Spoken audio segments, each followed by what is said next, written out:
Review Committee held on the 4th of March. We approve that. Agreed.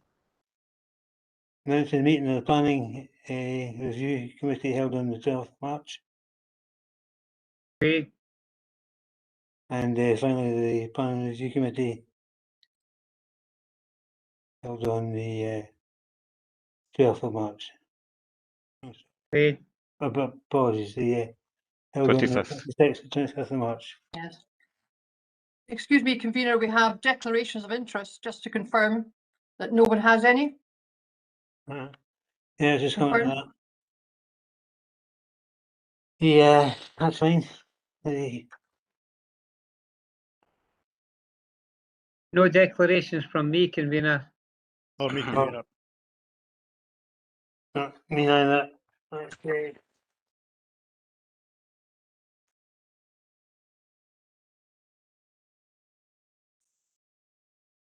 Okay. You want to take it away now? Yes, thank you, convener. I'll begin by recapping the details of the application that's before committee today.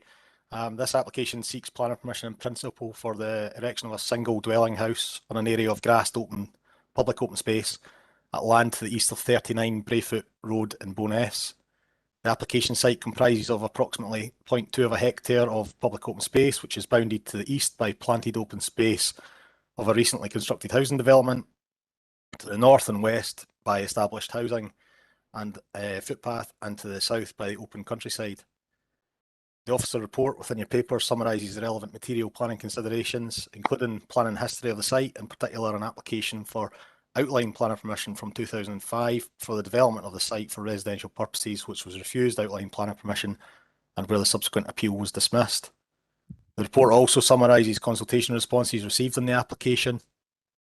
Consultation process resulted in no objections from consultees in relation to the proposal. The initial application attracted 11 letters of representation during consideration by officers, and an additional 4 representations were received prior to the first meeting of the Planning Review Committee. Copies of these can be found within the review documents. The main points raised within these representations are summarised within the officer report and include a number of concerns such as the final form of development proposed, loss of amenity, impact on wildlife, the poor maintenance of the area as existing, the structural stability of the proposals and mineral stability of the site, and the loss of open space and right of access. In terms of local development plan policy, the report outlines the main policy considerations at the time of the initial officer assessment. The refusal reasons in this instance are focused on the wording of policies HSG 03 windfall housing, INF 03 protection of open space, and D02 sustainable design principles. These policies were required an assessment of the value placed on the area of open space within which the application sits, whether the proposed loss of this open space can be justified, and whether the proposed development would have any significant impact on the character of the area. It should be noted that since this review was originally submitted, the Falkirk Local Development Plan has now been replaced by Falkirk Local Development Plan 2. The relevant revised policies contained within the revised development plan are policies HC02 windfall housing, PE16 protection of open space, and PE01 placemaking. In respect of the singular refusal reason outlined on the decision notice, the wording of the relevant sections of these revised policies is generally comparable with the wording and general thrust of the policies referred to in the refusal reason. Policy P16 protection of open space does, however, make reference to compensatory payment arrangements being set out within Supplementary Guidance SG05 Green Infrastructure and New Development. This revised guidance has recently been adopted and clarifies some key issues discussed at previous meetings of the Review Committee for this application. In particular, the revised guidance now clarifies that where development involves the loss of an area of open space, and crucially, which will have a significant adverse impact on the overall recreational provision, this will only be allowed where the loss is compensated by qualitative improvements to other open space in the local area. The guidance goes on to say that in judging significance, Falkirk Council will consider the impact of the functional value in terms of how reduced space or infrastructure may restrict activities, or how loss of natural features and views, etc., reduces the enjoyment of the open space. This guidance also provides a framework for the calculation of the compensatory payment, which may be deemed necessary. In this instance, the compensatory payment value for open space of this nature is carried forward from the previous supplementary guidance note and stands at £21 per metre squared. If committee are of the view that the proposal would result in a significant adverse impact on overall recreational provision, then based on a site area of 2,070 square metres, a contribution requirement of £43,470 would be appropriate in this instance. Members will recall that at the previous meeting of the Planning Review Committee, it was requested that submission of additional information in the form of site photographs from both the applicant and Director of Development Services be carried out. These photographs can be found starting on page 26 of today's papers. And finally, it would be appropriate for me to recap the applicant's reasons for seeking review. The main grounds for review focus on the applicant's view that there has been historic inconsistencies and inaccuracies in the handling of the previous applications on the site. The supporting statement suggests that the issue of the site being classed as amenity open space was not highlighted to the applicants during the previous two applications on the site. The grounds for review question the impact of a single dwelling house in this location and states that in their view, the site has never been an amenity site of any quality. The fact that the site lies in private ownership is also cited as a reason for questioning the site's current designation as open space. Thank you, Convener. Okay, thank you. Let's open it to questions on the floor. Provost. I've just gone back to the summary of planning officer. There's a number of issues here. First of all, could we ask in relation to the ground itself, has there been had feedback in relation to the ground? There's no contamination, but in talking about in terms of coal regeneration area, has there been any information in relation to that? Yes, there was information submitted, and within the original papers, if you bear with me, the consultation responses fed back from the Coal Authority, I'm fairly certain requested additional information, additional survey work to be carried out. And what was the outcome of that? That would need to be covered by condition, I believe, for on any application going forward. Okay. In relation to the issue about amenity open space, the fact is it's private ownership. Has that got an effect on the council's opportunity to try and get some money in for open space? That has no bearing on the policy position. Right. There's quite common that areas which are in private ownership are still deemed as open space of varying types, so recreational open space as well as just passive open space or so on. So it doesn't impact upon the potential considerations that the review committee need to make in respect of the value of that open space, and whether or not that value is something that can be lost in the local area. Just through you, Convener, I think that it's been very important to get the photographs that we've had, see the physicality again and the visual impact.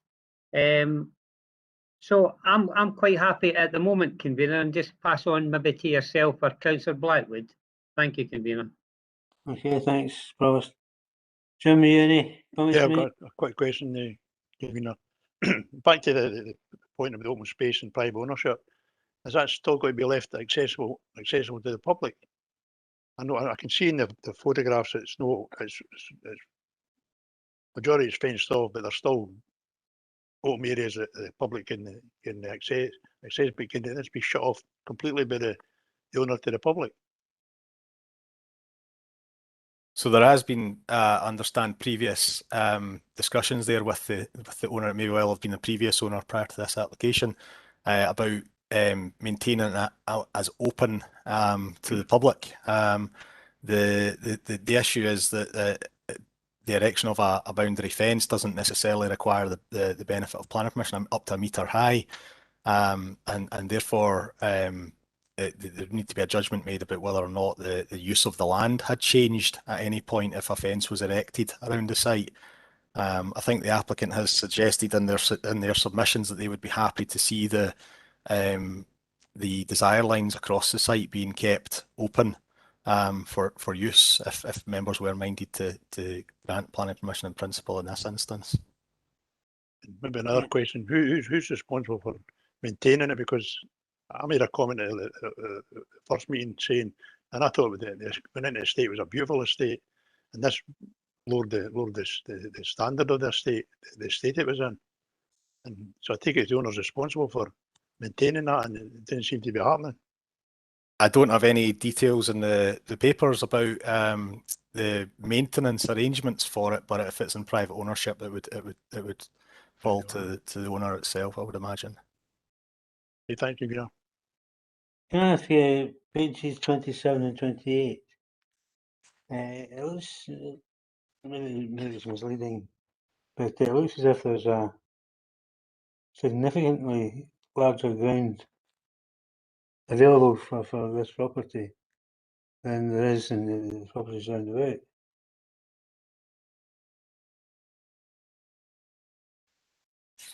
Is that just a query about the size of the site? Is that? Yes, more or less. So yes, the application site in this instance is larger than the typical garden ground areas of the surrounding properties. Yes. Will that not create an imbalance in terms of aesthetics? At the moment, what's been applied for is planning permission in principle. So what we don't have is a finalised proposal for the scale or design of any property on the site. I suppose that would be if planning permission in principle were granted and any future applications were to come forward for approval of matters specified in conditions, for instance, it would be at that point in time where we would need to make an assessment about the visual impact in terms of the scale and layout, massing and so on of any property on the site. Yeah. Or if an application comes forward from more than one property. That's right, yes. Fine. The Peter, could I ask That's another all. question, please? yeah, surely. If we to grant permission for this house, then this area would lose the open space. What happens then as far as open space for that particular community? They don't have any then. That's the judgment that's ultimately to be made by the committee. As I said in the sort of opening spiel there's the current supplementary guidance now it sort of clarifies the role of the council in terms of making this judgment. What if I'll reiterate it there, it says in particular the revised guidance now clarifies that where a development involves the loss of an area of open space, and the crucial wording here is which will have a significant adverse impact on overall recreational provision, this will only be allowed where the loss of is compensated by qualitative improvements elsewhere. So the key there is really for a judgment to be made about the degree of significance over any impact that the loss of this space may have. Members may want to be made aware of this. There are other areas of open space within the locality at the other end of Henry Street, I think it's called. Only a few hundred metres from the site, there's a similar area of open space, slightly larger and slightly more level than the application site itself. There's also a play park within the new development to the east of the site. So really it's about a judgment being made here about the significance of any impacts of losing that site, and that then follows as to whether or not committee are minded to seek compensatory payment for the loss of that. Oh, this. I thank you. Just touching on what you had been saying there, convener, in relation to the photographs again, have been very, very helpful. Thank you for that. As in terms of reducing recreational provision. I don't think that this area could be classified in any way as suitable for any recreational provision. The only thing that I can see for this area is that some people have maybe been using it for a shortcut. So in terms of as amenity and in terms of visual impact, considering looking at the photographs just now, this isn't being used. My own personal opinion here is this isn't and cannot be classified as being used another way, except for people, maybe some people traversing through to their houses as a way to get in. It's also in private ownership, and the fact is that in terms of the visual impact, at this stage, I would say that the visual impact is impaired in the whole area because of the way that this ground is lying at the moment. Thanks at the moment, convener. Okay, thanks, boss. I agree with a great deal of what you said. The only problem I have is that the area is in the condition it is because it's been neglected by the owner, and you know, maybe there'll be a reason for that. But you any comments, Tim? No further comments, convener.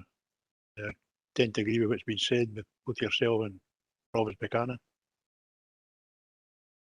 Okay,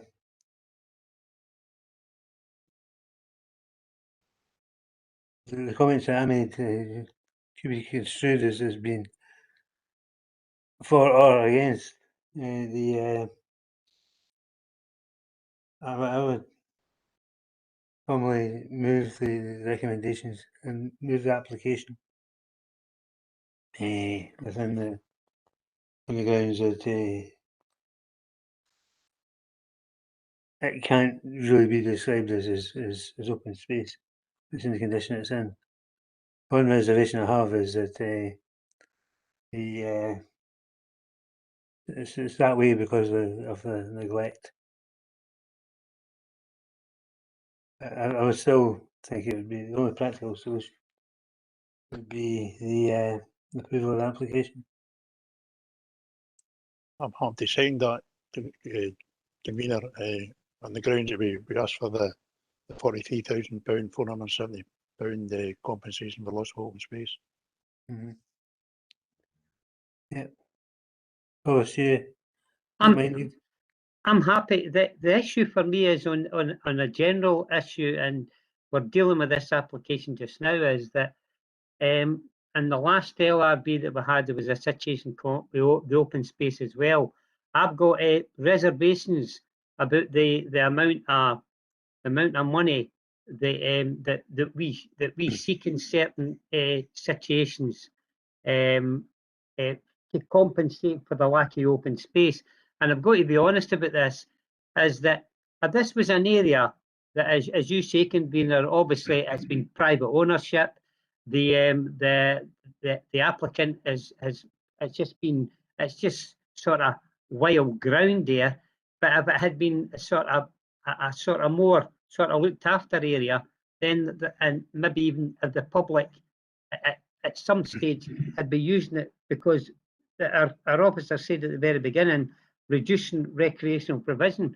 There is no way in this earth that you could say that this ground has ever been used for recreational provision.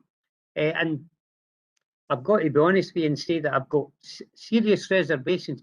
Quite happy to move because I think that this will improve dramatically the visual impact, and I don't understand why the people that are living there at this time, after looking at all these photographs, would be any happier to have a whatever dwelling house is going to be there than that area of ground that's there at the moment. But I'm happy to go with the recommendation, but I've got to say, convener, that I've got serious concerns in relation to asking for £43,000 for private ground that's not being used for recreational purposes other than utilising it for a walkway for some people. So that's my interpretation. Thank you, convener. That's fair enough. Convener, Yeah, we've got to move on for a second. And Convener, I'll just say that I tend to agree to some extent with Robert Buchanan saying, but this was originally set aside as open space, and it was then purchased on a private basis, and as far as I can see, it's been left to grow wild. And I don't know if it was a ploy by the developer or the applicant. I don't know, but it's been left to grow wild, and I can understand people not using it as open space because it's been allowed to grow wild. And I'm only going by plan officer stating that that's the standard payment for loss of open space. You know, if there's something else we can do, I don't know, but I'm only going by what's been guidance from the planning officer. Thank you. do you have anything you want to add, Kevin? Yeah, I think all I would say there is that it is open to members if they wish to forgo a compensatory payment at all, if their view is that the impact is not significant enough. The supplementary guidance, which is in place now, sets out a framework for compensation based on the type of open space that it is. So, for instance, had it been a football pitch or something else, then the compensatory payment would have been a different amount and could have been more severe, for instance. So that's what that framework's there for, but it is open to members to forgo that if they felt that was appropriate. Convener, could maybe ask a question through your good self, sir, to your planning officer? Certainly. Right, thanks, convener. Right, in relation to the open space area and the fact that it's private ground, once if this application goes ahead and then the building is in that area, does that take up the whole of that area? Or is it going to be garden ground or whatever is it going to be? The applicants have submitted indicative plans showing a general build area with a typical footprint of a house. What that doesn't show is whether or not that's realistic in terms of could it be built in that location or so on and so forth. So those details would really need to be assessed at the time of a further application being submitted. So it's a difficult one to establish at this stage as to what level of the site would be developed with buildings or with driveways or anything like that, and what would be left over as garden ground, because we just don't have that detail at this stage. What I would say is that the red line boundary would ultimately, the land within that red line boundary, if you were minded to grant this application, would ultimately be changed from open space to garden ground going forward. So it would, unless there were some areas set aside in some way, then it would all be changed away from open space at that point in time. Just another question, convener. Thank you very much. Kevin, could you tell us how long that this applicant has had this area, and do we know about any history about this area in the past? Because I think Councillor Blackwood had mentioned the fact about this area and the history of it. Do you know anything about the history, how long it's been left unkempt like that? Or has that just been part when they did the construction of the rest of the houses there, that was just a bit of ground that they never utilised? Yeah, I don't have any information on the original sort of reasons for it being sold off or anything of that nature.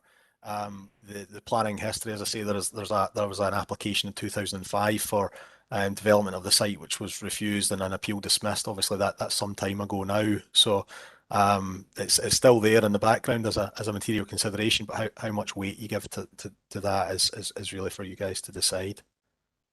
Thank you. Thanks, convener. Okay. Again, convener, quickly, was it not a case when we had the first hearing that some of the residents said that they took care of it and looked after the area rather than a factor doing it? I thought there was something said about that back then. I'm sure there was something said about them looking after that particular site, and then they stopped doing it when it became privately owned. I can't remember anything along those Well, I lines. But thought, maybe I'm wrong, but I thought there was something said about that. I'll ask our officers if they recall any such commitment being made. I don't have any notes to that effect. It's not, that doesn't necessarily mean that it's not necessarily been mentioned previously, but I certainly don't have any evidence to suggest that it's been maintained in any formalised way by residents, but it may well have happened in the past. Okay. Okay. Right, can we agree then the approve the application? Or amend to Agreed. approve the application? Agreed. Okay, moving on then to the item 6. which Sorry, is- convener. Can I clarify just before we move on the recommendation, or sorry, the decision there is to grant planning permission in principle, subject to the open space compensatory payment of £43,470. In terms of planning conditions for any decision going out the door, there's a number of points which came up in consultation responses. There's a co-authority condition which would require some further investigative works, contaminated land condition, roads conditions relating to flood risk assessment, drainage assessment, access gates, driveway gradient and parking provision. Are members happy for those to be put in as per the consultation response requests? Yeah, I'm getting nods from my Yeah. two colleagues, and I would have thought that those would have come by with the detailed application, but yeah, Yes, I'm happy. we would need to cover it in planning conditions against this permission, just so that we were ensuring that information was submitted with any further applications. Fair enough. Yeah, well, you've got agreement. The heads were nodding, so good. Thank you.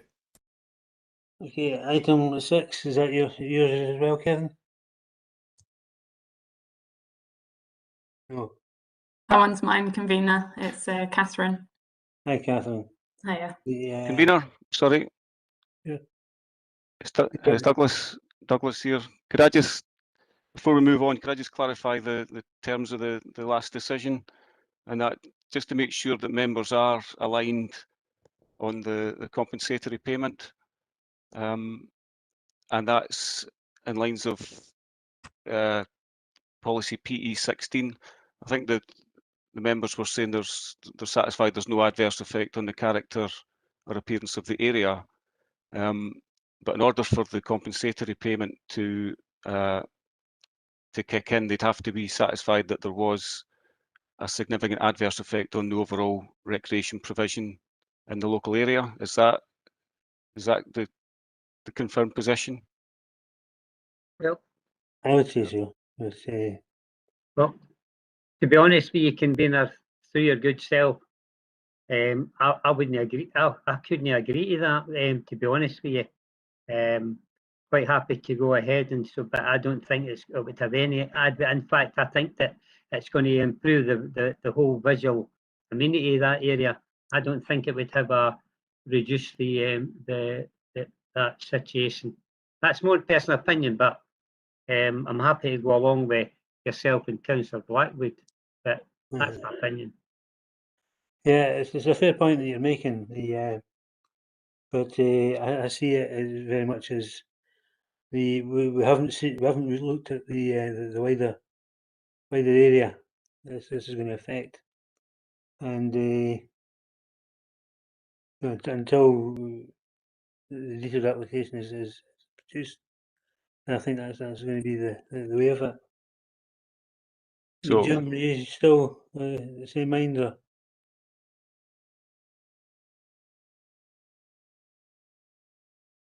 Sorry? Jim, you still the same mind? Yeah, I'm still the same mind, convener. Yeah, so just to clarify, I think it would be a minded to grant decision then, convener, rather than a straight grant, because we'd need to there need to be a means to secure that contribution by way of a legal agreement. So I think, I did say minded to grant at the yeah, time. so that would be minded to grant to secure a payment of £43,700 or thereabouts, Mhm. £43,470. And that, once that agreement was concluded, you would delegate to the Chief Governance Officer to issue a planning permission on that basis. Okay, Okay, thank you. are we quite happy with that? Happy convener. Moving on to the agenda item 6. And change of use from shop to hot food takeaway. You can, Yep, it's Catherine. Yep. Catherine, I'll sorry. just take you through it just now. The review relates to the proposed subdivision and change of use at 45 Drum Park Avenue in Bowness. The original unit would be retained as a Class 1 shop, with the new unit being occupied as a hot food takeaway. The application also included a new shop front and extraction equipment. From page 60 onwards on your agenda papers, they show the proposed alterations to the building. The existing blank elevation on the frontage would be opened up to create a new window and door for the hot food takeaway, and the existing shop window would be reduced in width to accommodate the changes. The rear elevation shows one change, with the addition of a grille to accommodate a low-level extraction system. The property is located on the ground floor of a 3-storey building, with residential properties above and adjacent. The area is mainly residential in nature. There's no recent planning history of relevance to this scheme. The consultation responses are noted in the agenda papers and summarised in the delegated report. The Roads Development Unit had no objections to the original scheme, while the Environmental Protection Unit raised concerns in relation to the close proximity of residential dwellings and potential issues with odour and noise from the proposed ventilation system. You can read more about that and their objections on page 78. One representation was received which raised objections, and these are summarised on page 70 of your agenda papers. The application was assessed against the policies in the local development plan. That local development plan has now been superseded, and policy TC04, which was considered relevant at the time, has now been updated and replaced by policy JE10, which relates to food and drink proposals. Planning officer at the time noted that the wording of the relevant policies in the draft local development plan, as it was at that time, would not result in the proposal being assessed differently. The material considerations that the officer considered relevant are noted in the delegated report, and the application was ultimately refused planning permission, and the reason for refusal read as follows. The applicant has not demonstrated that there would not be an adverse impact on the amenity of adjacent residential properties or the surrounding area by virtue of noise, disturbance and odours, contrary to policy TC04 of the Falkirk Local Development Plan. So the notice of review starts at page 44. The appellant contends that there is a lack of demand for extra Class 1 uses in the surrounding area, and some residents have made approaches to the owner suggesting a hot food takeaway may be a more suitable alternative. The applicant considers that the proposed extraction equipment is tried and tested and is capable of addressing all the concerns raised about heat, odours and noise. It would be fixed at a point some distance from residential properties. The appellant believes that it would not be possible to conduct a meaningful noise assessment as normal noises were abnormally low or absent due to lockdown measures. The appellant considered that the proposed limited opening hours should also be taken account in making the decision. They have suggested closing at 10 p.m. Monday to Saturday and 8 p.m. on Sundays. I don't know if it's worth talking through the policy JE10 just now, and we can work through it together, but I'll leave that to you. Thanks, convener. Yeah, thank you. Comments and questions from the floor? Provost? Thank you, convener. Obviously, knowing that we've all got hot food takeaways in our area, one of the concerns that I had when I seen this initially was the fact that they can't utilise the extractor fan for the roof. So can you maybe just explain that again, what their proposal would be then for an extractor fan? Yeah. Fine. Yep, sure. So they're proposing that the extractor fan and equipment is fully contained within the building. So it would presumably run along the ceiling of the hot food takeaway. then it goes through into the storage area at the rear of the existing shop, and then comes out on a grill 2.5 meters above ground level on the rear elevation of the building. So I think there's probably a plan that we can have a look at on your agenda papers. So you look at page 65. Yeah. Yep. So you can see where the kitchen is, you can see the extract canopy over the kitchen cooking equipment, and then the dotted line indicates where it runs through the building. So it would be attached to the ceiling most likely. Could you tell me, Catherine, how near is the local residence to this, the nearest property? Well, there's one. Yeah. Sorry, there's one directly above Right. the ceiling of the hot food takeaway, and Yeah. then sorry. Yeah, the reason I'm asking that is because these fans can make quite a considerable noise. We've already dealt with these in the past, so there's one just up above then, property just up above. Yeah. Okay, thank you, convener. That's all at the moment. Thank you, sir. Jim? Just back on that, how many properties are above the shop? Is it just one? Because it's a block of flats.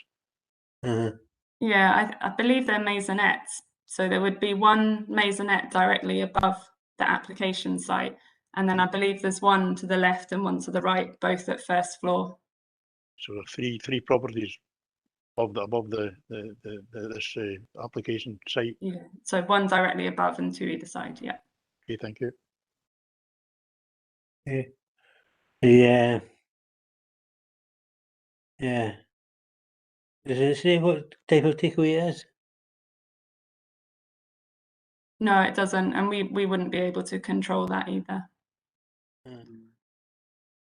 No, obviously there's a huge difference in a curry house, for example, compared to someone who sold sandwiches and sort of like.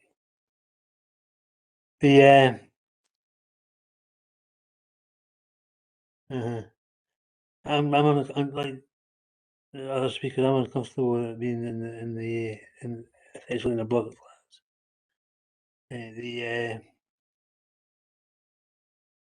And I've had experience like yourself, Provost, with the extractor fans. Yeah. I'm inclined to rejection of this particular application.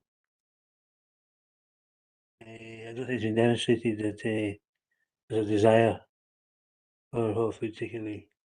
Could I ask a quick question, Convener, Sure. about the public representation, is about the bins and the general untidy, and we've had I take it as one of the officers had a site visit and agreed with that. But if it's untidy now, I would imagine it wouldn't get any better for the hot food takeaway. In fact, I would imagine it get worse. So I thought they were part and parcel of shops and fast food takeaways within an area of their boundary. They had to keep police tidy, and it didn't seem as if they're doing that just now. I would tend to agree with Councillor the Convener and second the refusal. Everyone in agreement? I'm agreeing with you, convener, and Jim. Yeah, good. Unanimity. Yeah. Do you need anything else, Kathleen? Nope, that's it. Thank you. Yeah. Well, thanks for your attendance this morning, ladies and gents. What am